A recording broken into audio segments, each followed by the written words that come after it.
Terceiro ano, tudo em ordem com vocês. E vamos que vamos, né?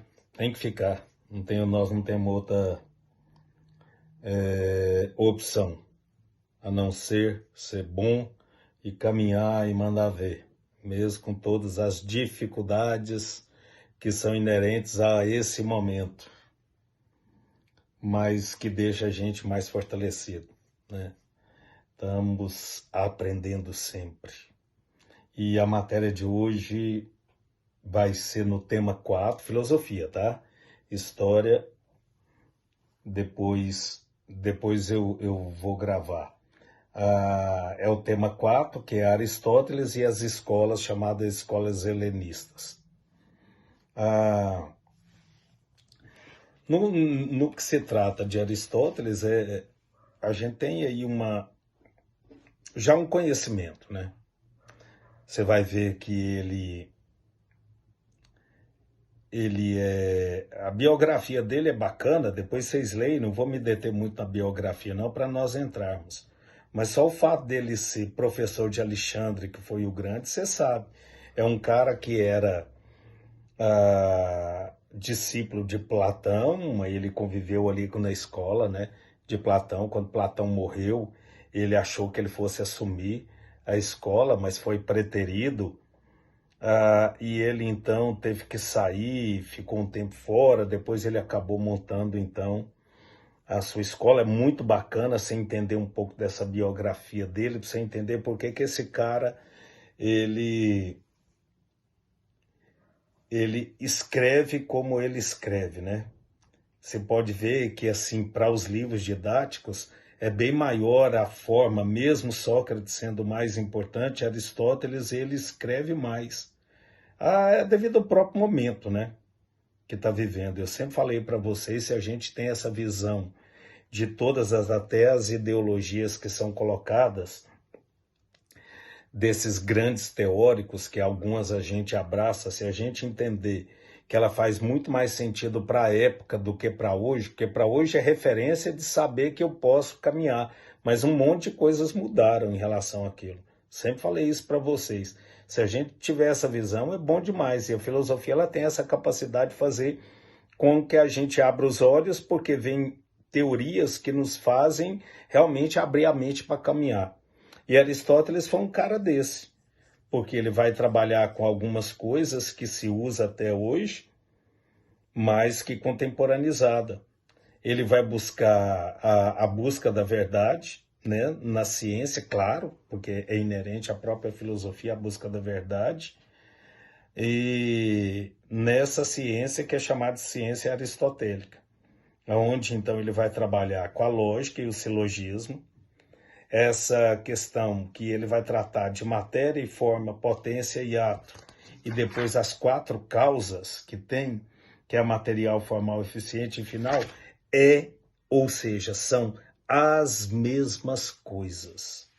Por isso que eu não acho difícil de maneira nenhuma essa parte da teoria aristotélica. Segundo, Aristóteles entrando aqui agora, gente, uma coisa antes disso, quando vocês quiserem colocar alguma coisa ali no grupo de vocês, pode colocar. Eu normalmente não estou entrando em grupo, porque eu tenho trabalhado muito. A Secretaria da Fazenda, como vocês sabem, é responsável pela economia do Estado, né? Nós temos que arrecadar para que o Estado, então, tenha como pagar. Então, estou trabalhando muito. Então, eu não entro muito, tenho deixado de entrar em vários grupos, mas aí você fala, dá um toque em um professor ou na coordenação, eles ligam, ou vocês ligam para mim, meu número está lá. Vocês já têm aí acesso ao número, pode olhar aí de boa para falar comigo. Sintam-se bem tranquilos em relação a isso. Quando eu não puder atendê-los, eu vou retornar, porque eu estou trabalhando muito e nós temos que arrecadar, porque senão o nosso estado vai parar devido às atividades comerciais que ficaram paradas e algumas ainda estão, né? Mas vamos lá pela nossa aula. Isso aí é só um adendo aí, só para vocês verem como que estão as coisas. Segundo Aristóteles, o conhecimento ele vai dividir o conhecimento entre praxis, poieses e teoria. O que é isso? Praxis, o próprio nome fala, que é o quê? O saber prático. É aquilo, tem outros livros que colocam de uma maneira, eu acho que foi no livro do 2º ano, né? Que vocês viram isso comigo também, esse conhecimento praxis, né? Essa teoria, esse conhecimento praxis, que vem de prática, é que eu não sei que eu faço aquilo, que eu coloco aquilo em prática e não sei que aquilo demandou conhecimento. No caso de vocês agora, no livro de vocês do 3º ano, ele dá um exemplo de praxis, é a política, que ele fala assim, que encerra a sua ação em si mesma, embora seu objetivo, a cidade, lhe seja exterior. Eu achei interessante, né? Ser usado assim para colocar política. E a poiesis? Poiesis. A palavra que significa o quê? Fabricação. Então, está relacionada ao quê? À produção, a essa composição. E aí caracteriza-se o quê? Pelo saber produtivo. Então, é uma atividade com fim distinta em si mesmo. Então, vai falar de produção. Uma é a coisa prática, a outra é essa produção, e a teórica é a contemplação, a chamada de contemplação. É uma atividade com fim e objetivo em si mesmo. Ele coloca uma quarta que acaba sendo, então, muito estudada e difundida, que é a lógica, que ele coloca como uma quarta área do conhecimento, que acabou sendo estudada pelos filósofos. A lógica é considerada, aqui, né, os estudiosos da filosofia, eles colocam assim, que a lógica é um instrumento, é considerado um instrumento porque apresenta regras fundamentais para a elaboração e avaliação de argumentos. A lógica já me dá uma noção do que é. Então, eu vou fazer o quê? Elaborar argumentos para o convencimento daquilo. Aí você vira e fala assim, aí você vai olhar e falar, nossa, mas isso é tão lógico. Mas ele vai fazer o quê? Essa parte do silogismo, que é elaborar esses argumentos. Então, uma das principais contribuições de Aristóteles é essa teoria do silogismo. É uma forma essencial de raciocínios demonstrativo que, segundo Aristóteles, estão na base de qualquer raciocínio. É formado por duas premissas, com base nas quais se pode inferir uma conclusão. Então, eu tenho uma premissa, eu tenho uma segunda premissa e depois eu tenho a conclusão. Isso é, assim, é o tradicional do silogismo.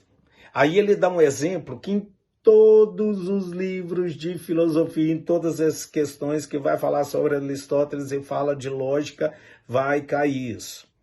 Fala assim, a primeira premissa, todo homem é mortal. Vocês também já estudaram isso. Segunda premissa, Sócrates é homem. Conclusão, logo Sócrates é mortal. Então, eu tenho a primeira premissa, a segunda premissa e a conclusão. Então, sendo verdadeiras premissas, isso discorre à conclusão de que uma consequência é absolutamente necessária delas e não pode ser outra. O raciocínio que parte das premissas mais gera para chegar à afirmação particular. Como exemplo acima, é chamado de raciocínio dedutivo. Por quê? Porque eu estou partindo do todo para as partes. E o outro vai ser o raciocínio, o que? Indutivo. Que é assim, ó. Primeira premissa, Sócrates é mortal. Segunda premissa, Pedro é mortal. Olha, eu estou partindo das partes. Terceira premissa, Ana é mortal. Conclusão, logo todo ser humano é mortal. O outro não, o outro coloca assim, o dedutivo, todo homem é mortal. Sócrates é homem, logo Sócrates é mortal. Esse não, ele começa com um, ele começa com outro, para formar o todo. E isso então é a lógica, e aí com o silogismo. E depois ele parte para algo interessante demais, que é muito também, muito fácil, porque acaba sendo então ele falando sempre as mesmas coisas que ele vai defender. Ele vai falar de matéria, forma e substância. Pensa, matéria. Eu vou ter a matéria. Pensa-se aí no matéria-prima. Então eu tenho a matéria-prima. Forma, eu vou dar forma àquela matéria-prima. E o que? A substância dela. Aí depois ele entra aqui assim, ó, potência e ato. O potencial daquilo que é, aquilo que é e o potencial que ele vai se tornar. Pensa se não é a mesma coisa da matéria e forma. E aí depois ele pega as 4 causas. Se vocês pensarem dessa forma, toda questão de vestibular que cair sobre Aristóteles nesse quesito, vocês fecham beleza. Porque aí depois ele vai falar das 4 causas, que é a causa material, matéria. Causa formal, vou dar forma a ela. A eficiente, no caso, o agente transformador que vai transformar essa matéria. Eficiente, eficiente que vai transformar. E afinal, qual o objetivo que vai ter aquilo? Então vai ser as mesmas coisas. Voltando aqui só para vocês entenderem. Aí ele começa assim, ó.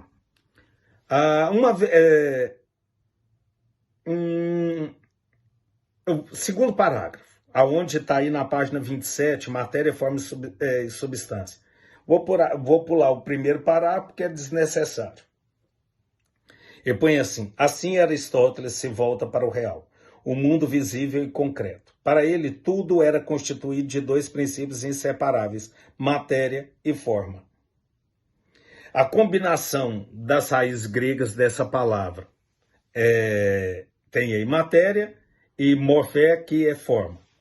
Dá um nome a um dos principais teorias de Aristóteles, que era o hielemorfismo, segundo o qual a matéria é o substrato das coisas, aquilo que permanece independente das circunstâncias, e a forma. Então, independente, eu tenho a matéria, pensa na matéria-prima. Independente de qualquer coisa, ali existe a matéria. Agora, e a forma? É responsável por aquilo que vemos das coisas, seu aspecto perceptível, suscetível à mudança. Então, eu pego a matéria e ela vai ter uma forma. Então, eu já penso nela dessa maneira. Aristóteles também reuniu os conceitos de mundo inteligível e de mundo sensível para definir substância, que seria o atributo que se faz aquilo que ele é. Então, ele vai ter o atributo daquilo. Então, tem a matéria, a forma que vai ter e o atributo. A potência, aquilo que é e no que ele vai se tornar. Aquilo que é o ato, e a potência, aquilo que é o devir, a potência que tem de transformar aquilo. E as 4 causas, de novo, a matéria, a forma, aquilo de quem fez, que é o agente transformador, e aquilo que ele vai, por que ele foi criado. Então, por isso é que eu digo, é as mesmas coisas. Se vocês analisarem desse jeito, vocês não vão ter erro. Agora, olha aqui como que ele coloca, tanto isso tudo que eu falei. Os conceitos de potência e ato estão estreitamente relacionados aos conceitos de quê? Matéria e forma. Potência é a capacidade de um ser de se tornar. Então é o devir, aquilo que ele vai se tornar. Virando a página em 28. É aquilo que normalmente ainda não é, mas que vai se tornar. É a possibilidade do vir a ser, né? O ato é o ser consumado ou atual, ou seja, o que passou do estado de vir a ser para aquilo que já é. Ok? E isso é o quê? Um processo contínuo. Continuamente isso ocorre. Então aí ele começa assim, ó. Teoria das 4 causas. Ele dá toda aí um porquê que ele cria toda essa coisa aí. Aí ele coloca assim, ó. Não, deixa eu ler um pedacinho para vocês entenderem. Mesmo assumindo o mundo físico como a dimensão verdadeira da realidade, Aristóteles não deixa de considerar a existência de ideias eternas e imutáveis. Para compreender a teoria das 4 causas de Aristóteles, é preciso antes entender que ele concebia como causalidade Segundo esse princípio, para toda alteração do ser, há um motivo, um motor, que impulsiona essa mudança. Esse motivo pode estar no próprio ser ou exterior a ele. O motivo que leva a semente a se tornar ave está em sua própria natureza do ser vivo, em potência, cuja destinação natural é em realizar o ato. O motivo que leva uma pequena porção de argila a se transformar em uma escultura de cerâmica, no entanto, está fora dela e depende da vontade do artista de torná-lo uma peça nos meios. Então ele tenta fazer uma analogia, ou seja, uma comparação mesmo mostrando essa coisa meio antagônica, né? Aquilo que é daquilo próprio da natureza e aquilo que pode ser transformado. Então aí ele começa. Usemos a confecção da mesma peça de cerâmica no exemplo anterior para explicar o conceito de cada causa. Material. Aquilo de que a coisa é feita. Aqui ele pega argila. Você pode pegar qualquer coisa. Pega um mármore, uma pedra-sabão, qualquer coisa dessa natureza. Formal. Aquela coisa que a coisa vai se transformar.